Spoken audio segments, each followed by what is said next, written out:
কয়েকদিন ধরে খুব পটল চিংড়ি খেতে ইচ্ছা করছিলো, তাই বাবা চিংড়ি মাছটা আনতে মা ঝটপট রান্না করতে শুরু করে দিল। আর কয়েকদিন ধরে আমারও শরীরটা খারাপ, তাই তেমন রান্নার ভিডিও ছাড়া হচ্ছে না আমার চ্যানেলে।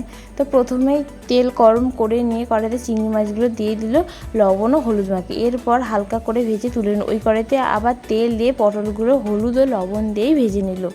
এরপর কড়াইতে 5 ফোড়ন দিয়ে পেঁয়াজগুলো দিয়ে দিল। পেঁয়াজটা ওই ব্রাউন কালার এসে গেলে দিয়ে দিল আলুতে দিয়ে দিল আদা রসুন ও শুকনো লঙ্কা বাটার পেস্টটা দিয়ে ভালোভাবে কষিয়ে নিয়ে দিয়ে দিল লঙ্কার গুঁড়ো, হলুদ গুঁড়ো আর দিয়ে দিল লবণ দিয়ে কিছুক্ষণ কষিয়ে নিয়ে মশলা ধোয়া জলটা দিয়ে দিল। এরপর দিয়ে দিল আর একটু জল, এই যতটা আর কি আলুটা সেদ্ধ হওয়ার মতো আর কি। এরপর পটল আর চিংড়িটা দিয়ে কিছুক্ষণ ফুটিয়ে নিয়ে দিয়ে দিল স্বাদের জন্য চিনি ও গরম মশলা। ব্যাস আমাদের ঝটপট তৈরি হয়ে গেল পটল চিংড়ি। আর রান্নাটা তো দারুণই হয়েছিল। এই যে দুপুরবেলা আমরাও সবাই মিলে খাওয়া দাওয়া করি না, আজকের মতো এখানেই।